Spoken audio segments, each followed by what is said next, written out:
theater of life. Through our lines. Hello, I'm Luminousz Star. Welcome to the channel. Everyone who is a current subscriber, mwah, thank you guys and gals so much for being my stars. I also want to thank you for subscribing. Everyone who's visiting for the first time, welcome to Luminousz Star. Please scroll down and check out the description box below. This is where you'll find today's video details. The Holy Grail of the Narcissist. Please don't forget to like and share today's video.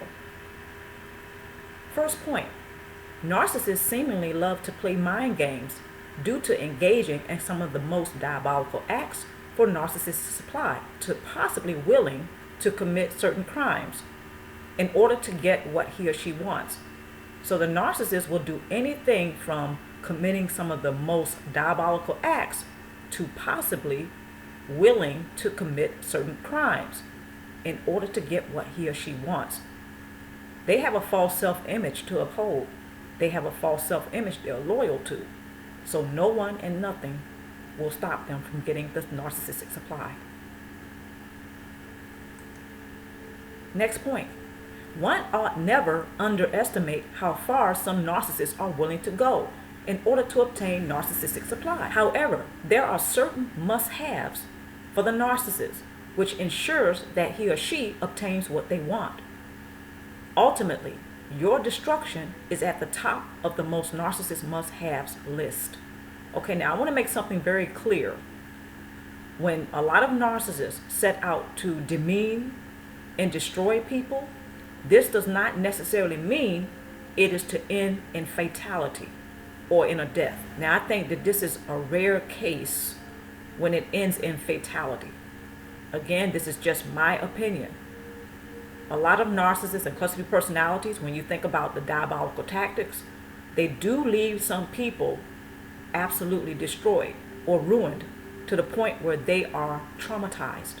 So this is what I mean by the ultimate destruction, meaning that a person is so injured that more than likely it will take a very long time for he or she to recover past narcissistic abuse. Let's move on. List of must-haves for narcissists. Fuel, superiority, smear campaigns, control, and mind games. Now, these are just a few things that the narcissist must have going on in his or her life in order to obtain the narcissistic supply. A lot of narcissists and cluster B personalities, they have a very strong sense of entitlement. So when they walk around, they show an air of superiority, it's no joke for them. Now, some of us may find it to be a joke, but to the narcissist, it is no joke. They absolutely believe that they are the best of the best and they are superior to everyone. They will engage in the mind games. In my opinion, this is the favorite of all the must-haves of the narcissist, because once you get a person's mind, everything else follows. He or she will do your bidding and your will without your ever having to be present. Okay, so narcissists, a lot of them, they know this. So they love to engage in some very sick and twisted mind games. When it comes to the smear campaigns, this is to set up the targeted prey to look unraveled, if not crazy. When it comes to the mind games, I say that the smear campaigns are not very far behind. It's almost like you can imagine there being the mind games, and then as a cluster, it would be the smear campaigns. Okay, so as they're engaging in the twisted mind games, smear campaigns is more than likely a part of the mind games, as well as gaslighting. Okay, so then we go right into the control. When the targeted prey has his or her mind played with by the narcissist, the smear campaigns are going on, and 9 times out of 10 chances, this will ensure that the narcissist feel a strong sense of not only entitlement, but control. So when you add all of this up, that is the superiority, the smear campaigns, the control, and the mind games, the narcissist is absolutely getting a lot of fuel. Let's move forward. By practicing self-preservation, assertion, emotional discipline, and personal boundaries may prove to become a real game changer. However, don't be fooled by the attempts of the narcissist to regain control over you. Okay, so this is where sometimes a person or a targeted prey can unintentionally slight the narcissist or challenge the narcissist, okay, or even threaten their false self-image. Don't be fooled. The narcissist may try to regain control over the person at this time because they've been challenged. They've been threatened. Very often, this is when the narcissist will claim narcissistic injury. Then the narcissistic rage usually follows. So this is where they will try to regain control over the targeted prey. This is also where diabolical acts for narcissistic supply may increase. So as they are expressing narcissistic rage, the diabolical acts for narcissistic supply more than likely will follow. So this is the best time, in my opinion, to practice self-preservation, assertion, emotional discipline, and personal boundaries, because the narcissist is going to try to tear your walls down at this point. Let's move forward. The narcissist has a beast of a false self-image to preserve by all means necessary, of which he or she is loyal to no end.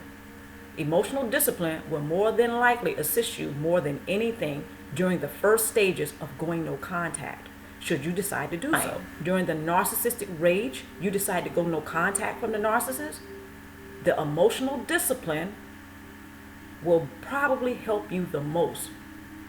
Emotional discipline means you're not too quick to become reactionary, but you do feel emotions such as anger. Let me make that clear.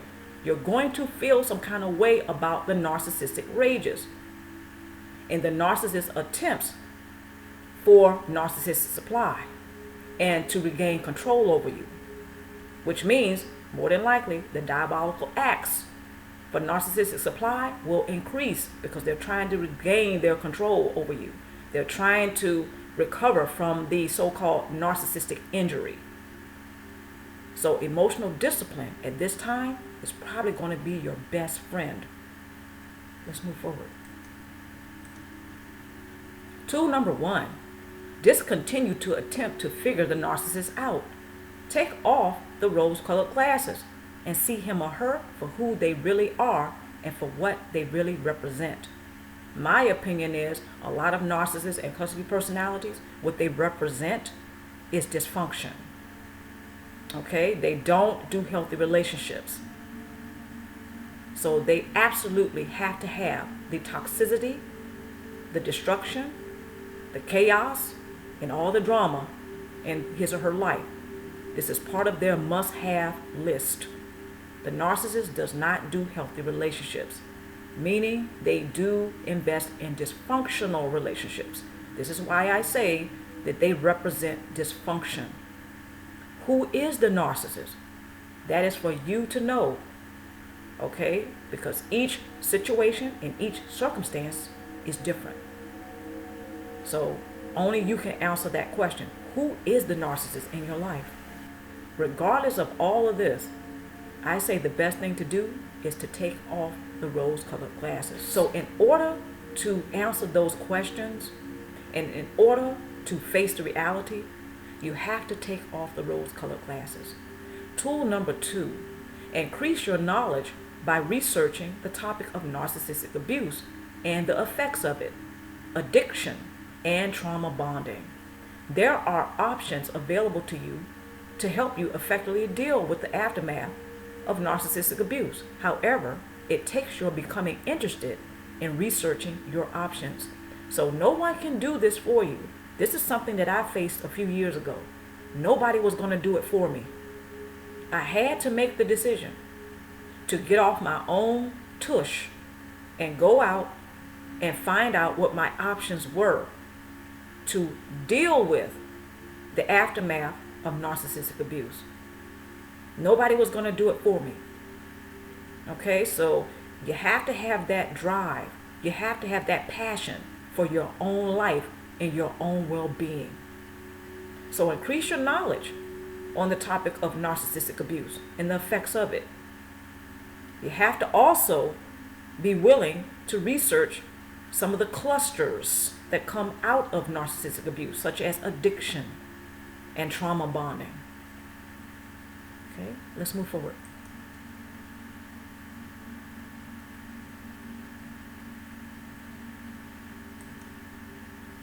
Tool number 3, build and work your support base. The first step to building a support base is to draw up the blueprint for a support base. By choosing to plan and strategize your healing process, thriving forward past narcissistic abuse becomes more possible for you, especially if you have children. So if some of you who are watching and listening to this video, if you have little ones and the spouse or your partner is the parent of your children who has a cluster personality, then yes, this especially goes for you. You have to draw up the blueprint to the support base. The blueprint comes first because this is going to lay out for you exactly where you are right now, financially, emotionally, spiritually, psychologically, mentally, physically. Where are you right now? How is your health? How are your finances? What are your responsibilities right now? What are your priorities right now? Where are you in your healing right now? This is what the blueprint is all about. When an architect gets ready to build a building, they draw up the blueprint first. So when you're getting ready to build your support base, you have to have your blueprint first. For instance, where you are in your life right now financially, maybe you're not able to afford to go to a counselor. Maybe you're not able to afford to go to certain places that can support you in dealing with narcissistic abuse. There may be other options for you. So you might have to investigate other options. You may have to research other options. You might have to consider other options because financially, right now, maybe you are not at a place whereas you can do a little bit more as far as like going to someone like a life coach. That's going to probably take a little money. Going to a counselor, that's probably going to take a little money.